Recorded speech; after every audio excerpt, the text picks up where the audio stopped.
అమ్మ, ఇప్పటి వరకు మనం బ్యాంకింగ్ సెక్టార్లో ఎలా వెళ్ళాలి, బ్యాంకింగ్ సెక్టార్ని ఎలా అప్రోచ్ అవ్వాలి, పైన ఆఫీసర్స్ నుంచి క్లర్కల్స్ వరకు ఎవరెవరు ఎలా రీచ్ అవ్వాలి బ్యాంకింగ్ సెక్టార్ అనేది మాట్లాడుకున్నాం. ఎస్ ఇంకా ఫైనాన్షియల్లో ఇంకా ఎస్ ఇంకా ఏమైనా ఉన్నాయో దీనికి రిలవెంట్గా? Yes Madhuri. So coming back to your continuity question మా అండ్ ఆప్షన్, ఇప్పుడు కరెక్ట్గా చెప్పారు. బ్యాంకింగ్స్ అనేవి మనం మాట్లాడుకున్నాము.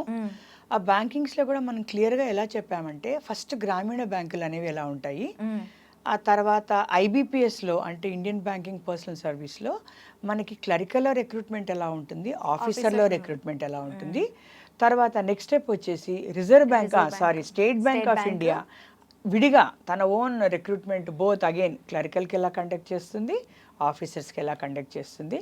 ఇవి కాకుండా ఓన్లీ నేషనల్ బ్యాంక్స్ అయిన ఆర్బీఐ అంటే రిజర్వ్ బ్యాంక్ ఆఫ్ ఇండియా, మళ్ళీ అదేవిధంగా నాబార్డ్ అనేది కూడా national bank for agriculture and rural development అనుకున్నాం కదా.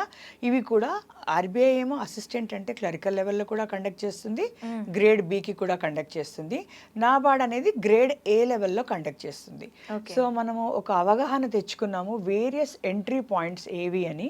ఎందుకంటే మనము మన వ్యూయర్స్కి నేను మళ్ళీ ఇంకొకసారి మన కాన్వర్జేషన్ ద్వారా చెప్పదలుచుకుంది ఏంటంటే, మనము ఒక రోడ్ మ్యాప్ లాగా చూపిస్తున్నాం, ఒక ఫౌండేషన్ లాగా, ముఖ్యంగా ఫ్రెషర్స్కి, లేకపోతే అసలు ఈ లైన్లో మనం ఎప్పుడు అప్లై చేయలేదంటే వాళ్ళకి. ఒకటమ్మా, స్టేట్ బ్యాంక్ ఆఫీసర్స్ అయినా అండ్ ఆర్బీఐకి సంబంధించి అయినా నాబార్డ్కి సంబంధించి అయినా ఈ 3 సెక్టార్స్లో ఇప్పటి వరకు హయ్యర్ లెవెల్స్లో ఎవరు సౌత్ ఇండియా నుంచి చాలా తక్కువ మంది ఉంటారు. రైట్ సౌత్ ఇండియా నుంచి ఎందుకు అంటే అవగాహన లోపం అని నేను అనుకుంటున్నాను. అంటే ఇదొక లెవెల్ ఉంది అనేది, ఇదొక ఎగ్జామ్ ఉంది, దీని త్రూ ఇలా వెళ్ళాలి.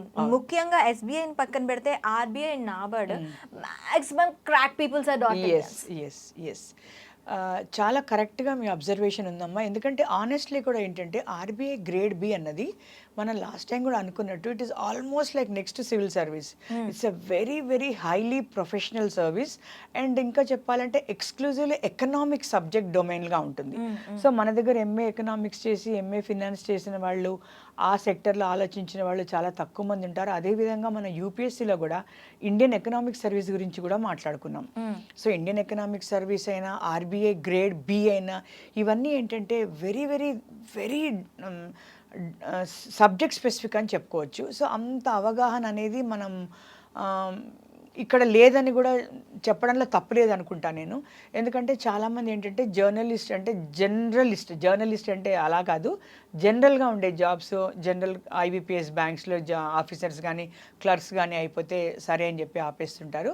అదేవిధంగా ఎస్బీఐ కూడా కాస్త కాంపిటేటివ్. ఎస్బీఐ కూడా అనుకున్నాం కదా ఆఫీసర్ చాలా తక్కువ, ఎందుకంటే హై లెవెల్ ఏంటంటే క్లర్క్ వస్తే చాలు అనుకునే వాళ్ళు చాలా మంది. ఎగ్జాక్ట్లీ. సో ఈ రెండు కూడా ఎక్కువే. ఎస్బీఐ కూడా మనం లాస్ట్ టైం చెప్పుకున్నాము, నంబర్ ఆఫ్ అటెంప్ట్స్ ఉన్నాయి రెస్ట్రిక్షన్. అదేవిధంగా ఆర్బీఐ గ్రేడ్ బి కూడా అటెంప్ట్స్ రెస్ట్రిక్ట్ ఉన్నాయి. సో ఇవేంటంటే ఒక అర్బన్ క్రౌడ్ ఎక్కువ ఆప్ట్ చేస్తున్నారని చెప్పడంలో తప్పలేదు మీరు అన్నట్టుగా. సో మోస్ట్లీ యూనివర్సిటీస్, ఎంఫిల్ చేస్తున్న వాళ్ళు, కొద్దిగా 23+ ఉన్న వాళ్ళు కాస్త ఫోకస్ చేస్తారేమో. కానీ దానికి చాలా ఇది ఉండాలి, ప్యాషన్ ఫర్ ఎకనామిక్స్ ఉండాలి. ఇక్కడ రీసెంట్గా నేను ఒక ఇంటర్వ్యూ చదివాను. ఒక లాస్ట్ టైము అంటే తన చిన్నప్పటి నుంచి కూడా సివిల్ సర్వీసే డ్రీమ్ అనే ఒక ఎయిమ్గా పెట్టుకుని పెరిగిన ఒక మహారాష్ట్రన్ అమ్మాయి కోవిడ్ టైంలో ఎందువల్లనో, because she was having lot of time when she was pursuing other interest etcetera, she happen to see grade B of RBI. ఆ అమ్మాయి ఈసారి గ్రేడ్ బిలో టాప్ చేసింది. నాకు ఆ అమ్మాయి పేరు గుర్తురావడం లేదు. She's a Maharashtrian. So what I'm saying is, ఈ గ్రేడ్ బి అన్నది కొంచెం ఎలీట్ అండ్ కంఫర్టబుల్ జోన్లో ఉన్న క్రౌడ్ పిల్లలే ఎక్కువ ఫోకస్ చేయగలరు. Because it requires a very great interest in economics, finance and things like that. Okay. So another thing, Madhuri, what I wanted to tell and నేను ఏం miss అయ్యానంటే, మనం ముఖ్యంగా కూడా మనము డిగ్రీ ఫైనల్ ఇయర్ పిల్లలు ఆర్ పీజీ పిల్లలు, whether final year or entrance, and మన tier 1 అంటే టైర్ 2 అంటే ఈ మెట్రోపాలిస్ కాకుండా అంటే బెంగళూరు, చెన్నై అలాంటివి కాకుండా మన జిల్లా హెడ్ క్వార్టర్స్ అయితేనేమి, ఎందుకంటే మనం తెలుగు రాష్ట్రాల గురించి మాట్లాడుతున్నాం కాబట్టి వాళ్ళని ఏం చేసి చెప్తున్నాం కాబట్టి ఇక్కడ మరీ ముఖ్యంగా వీళ్ళు గ్రేడ్ బి గురించి, ఎస్బీఐ గురించి నోట్ చేసుకుంటే మంచిదని నా యొక్క అభిప్రాయం కూడా. మీరు బాగా హైలైట్ చేశారు. నాబార్డు కూడా, అండ్ ఆర్బీఐ. ఎందుకంటే ఇప్పుడు నేను చెప్తున్నాను మనకి ఇక్కడ సౌత్ నుంచి కాంపిటీషన్ చాలా తక్కువ. నాబార్డు కూడా, ఎందుకంటే నేను మరీ ముఖ్యంగా చెప్పదలుచుకున్నానమ్మా, even NABARD, Indian forest service, Indian economic service, SBI grade B, ఇవన్నీ ఒక్కొక్క గ్రూప్ లాగా చూసుకుంటే మేలు పిల్లలు. ఇప్పుడు ఎందుకు చెప్తున్నానంటే చాలా మంది బీఎస్సీ బాటనీ జువాలజీ చేస్తారు, వాళ్ళకి పెద్ద అడ్మినిస్ట్రేటివ్ సర్వీస్లో చేయాలన్న అవగాహన ఉండకపోవచ్చు, ఇంట్రెస్ట్ ఉండకపోవచ్చు, కానీ వాళ్ళకు నాబార్డ్లో మనం లాస్ట్ టైం అనుకున్నట్టు చాలా ఎక్స్క్లూజివ్ సబ్జెక్ట్ మ్యాటర్ స్పెషలిస్ట్ నోటిఫికేషన్లో ఉంటాయి. ఒక్కొక్కసారి వస్తాయి రావు, కానీ they must be alert for these notifications అన్నదే మనం చెప్పడానికి ఇక్కడ వీఆర్ ట్రయింగ్ అవర్ బెస్ట్.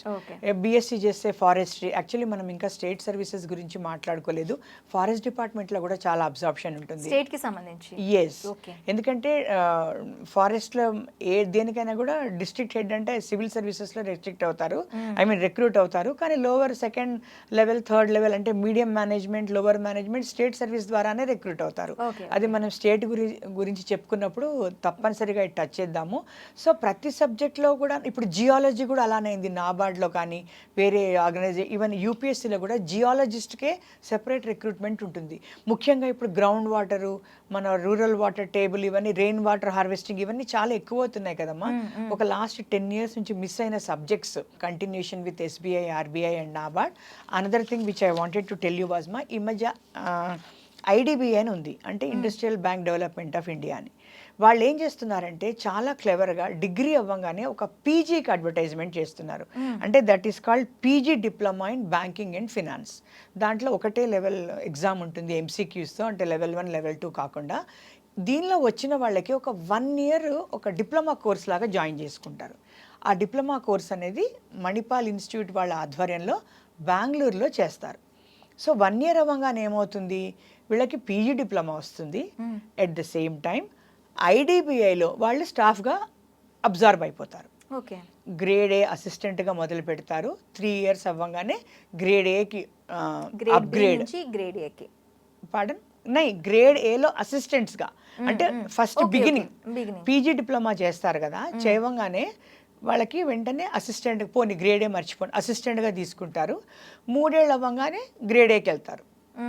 ఓకేనా? ఇది 1 year కోర్సు. 1 year కోర్సులో 6 months థియరీ ఉంటుంది, 2 months వాళ్ళకి ఇంటర్న్షిప్లా ఇస్తారు, తర్వాత మిగతా 4 months ఐడిఏ బ్యాంక్లోనే ఆన్ ద జాబ్ ట్రైనింగ్ ఇస్తారు. అంటే within 1 year you will be fully equipped for your job అన్నమాట. ఇది చాలా మంచి ఆపర్చునిటీ డిగ్రీ పిల్లలకి. మొన్న ఫిబ్రవరిలో నోటిఫికేషన్ వచ్చింది, దాదాపు 560 ఆఫీసర్లకు కాల్ ఫర్ చేశారు వాళ్ళు. ఓకే, అండ్ వీళ్ళకి 1 yearలో స్టైఫండ్ కూడా ఇవ్వబడుతుంది. బిగినింగ్లో 5,000 per month, తర్వాత కొంచెం ఐ థింక్ 10 or 15,000, అది యాజ్ యూజువల్ నోటిఫికేషన్లో ఉంటుంది. What I'm saying is this is an opportunity. We are only talking of all the windows. మనం ఒక్కొక్క కిటికీ తలుపుల్ని తెరిచి పిల్లలకి ఇదిగో ఇదొక మార్గం ఉంది అని చూపించడమే మన ఉద్దేశం. కాబట్టి ఐడిబిఐలో ఈ మేనేజ్మెంట్ ట్రైనీస్ అనండి, లేకపోతే PG diploma in banking and finance notification వస్తే దయచేసి మీరందరూ కూడా అవకాశాన్ని ఎగ్జామిన్ చేసుకోండి. After degree, yes, after degree fresh. ఎందుకంటే దీని ఏజ్ లిమిట్ కూడా 25 మాదిరి, because they are taking as a fresh candidate కదా. సో 18 to 25 దీని ఏజ్ లిమిట్. కాకపోతే ఈ కోర్స్కి they are charging a fee maybe 1 or 2 lakhs, but దాని ప్రాబ్లం లేదు, because they are secured in to job.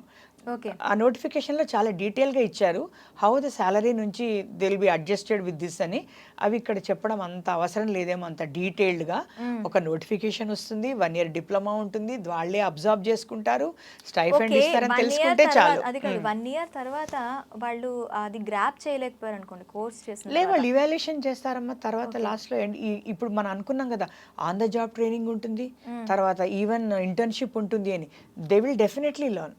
They will definitely learn. I think if they don't learn, okay, let us argue, మీరన్నట్టే ఎవరికో నచ్చకో లేక చెయ్యలేకో బయటపడాలనుకుంటే I think వాళ్ళ మీద invest చేస్తారు కదా, దాన్ని ఏమన్నా వాళ్ళు ఎలా బయటపడతారో నాకు ఆ రూల్స్ తెలియవు, let me not tell wrong. ఎందుకంటే వాళ్ళే డబ్బులు ఇచ్చి చేరుతున్నారు కదా, స్టైఫండ్ గవర్నమెంట్ అది ఐడిబిఐ ఇస్తుంది, కానీ నువ్వు ఆ కోర్సుని you are paying and getting, కాబట్టి there must be some exit route definitely ఉంటుందమ్మా.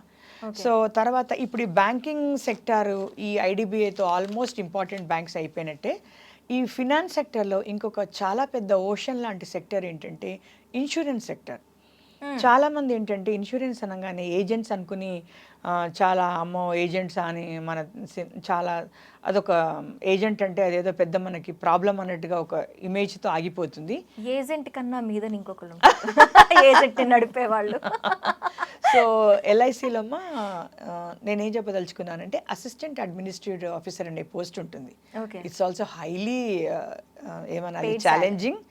ఎస్, సాలరీ ఇనిషియలీ ఒక 60 వరకు వస్తుంది అనుకుంటా వాళ్ళకి. ఎందుకంటే ఇప్పుడు ఇంకొకటి కూడా ఏం రియలైజ్ చేయాలంటే పబ్లిక్ అంటే students, insurance is becoming a very big industry. ఇప్పుడు మీరు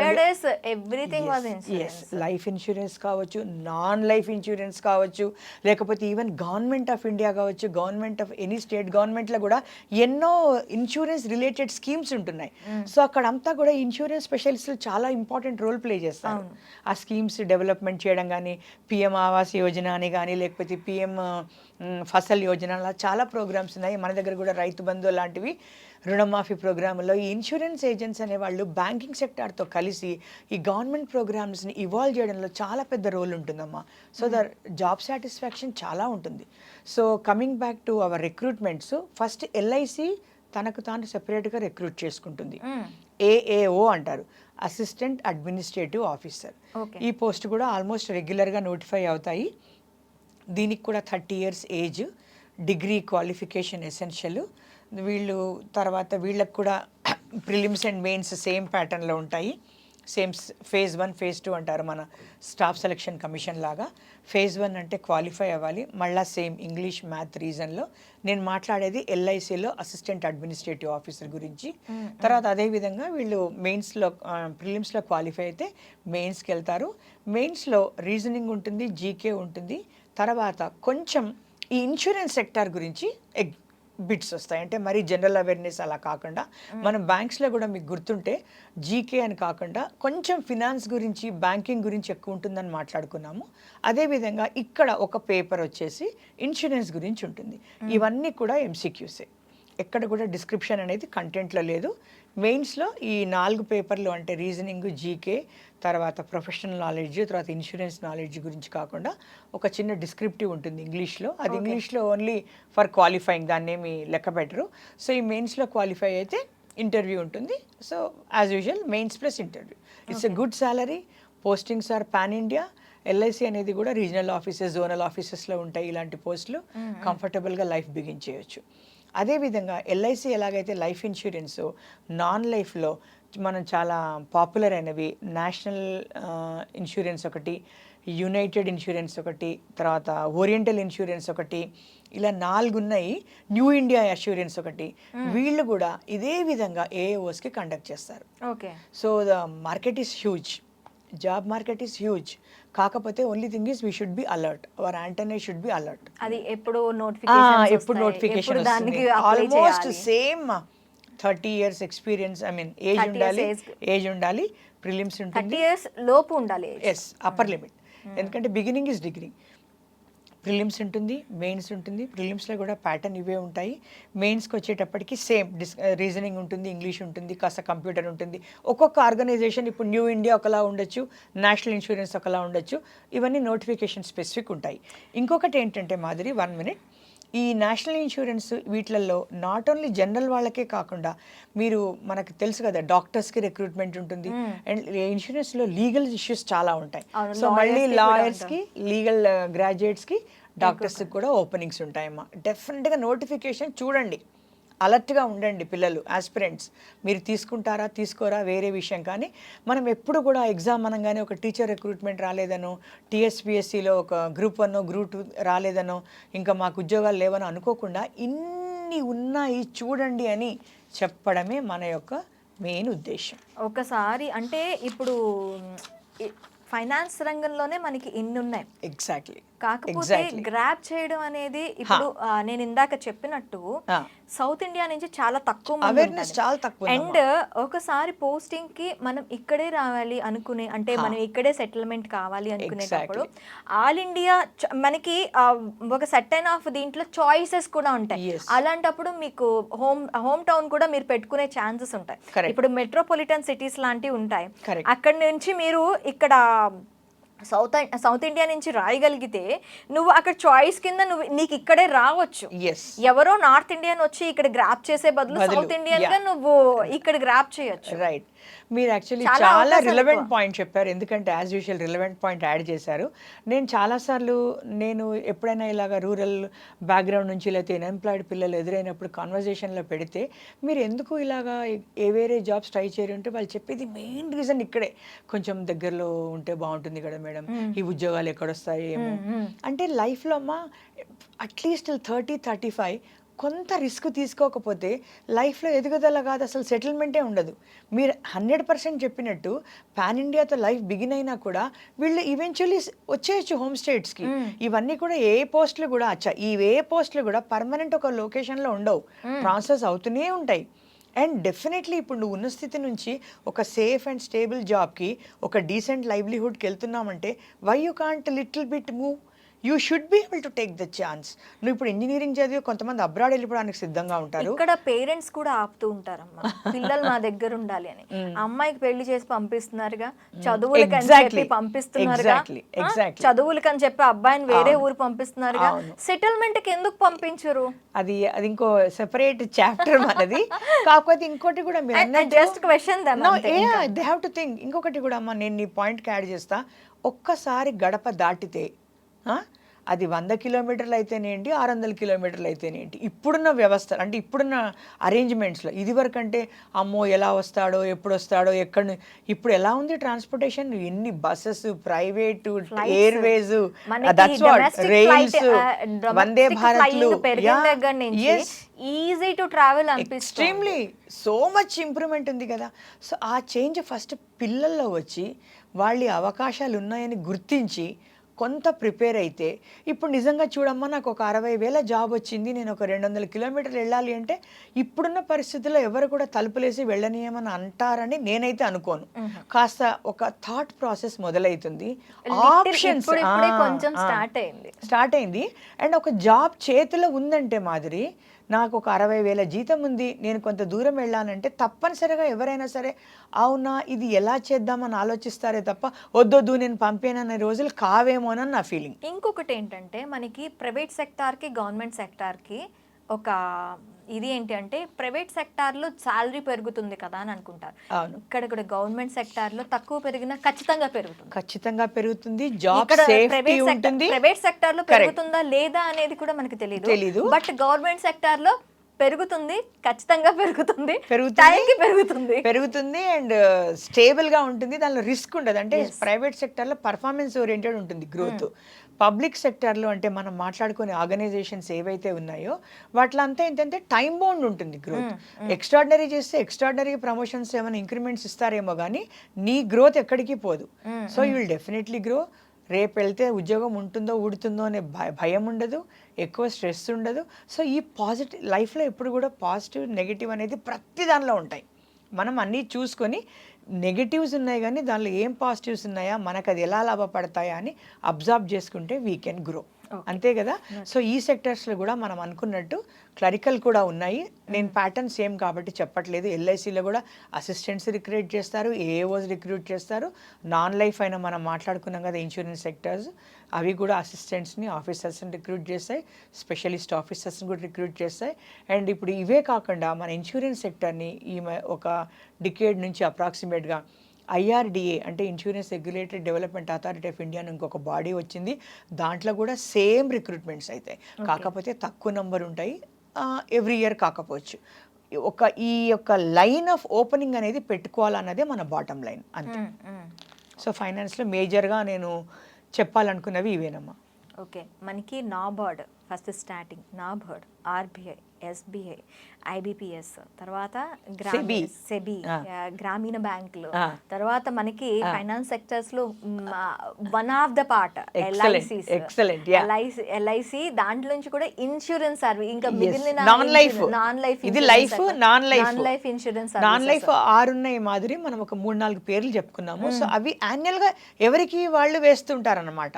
ఓకే. సో డెఫినెట్ గా ఎవ్రీ ఇయర్ కాకపోయినా బై ఇయర్లీ అనే వస్తాయి. ఒక 20 ఇయర్ నుంచి 26 వరకు నువ్వు బ్యాండ్ విడ్త్, నువ్వు రిక్రూట్మెంట్స్ పెట్టుకున్నప్పుడు నీకు ఖచ్చితంగా అవకాశాలు ఎక్కువైనట్టన్నా ఒక ధైర్యం ఉండాలి. ఉన్నాయి అవకాశాలు. అంటే మాక్సిమం ఒక్కదానికి అంటే ఇప్పుడు మీరు నా ఇది ఆర్బీఐకి నేను పెట్టుకున్నాను అనుకోండి, నా ఎయిమ్ నాబార్డుకి కానీ ఆర్బీఐకి కానీ పెట్టుకొని మిగతావన్నీ కూడా ఈజీగా గ్రాప్ చేయొచ్చు అని నాకు అనిపిస్తుంది. Yes that is a take home point. ఏంటంటే aim for high, you will definitely land somewhere. And think of many. ఒక్కటే కావాలి, ఇదే కావాలి, ఇంటి పక్కనే కావాలి. Think big. Yes, aim big, attempt big, think big and keep options open. ఇదే కావాలని కాదు. ఎందుకంటే life is all about taking risk. Yes. Okay. Thank you very much.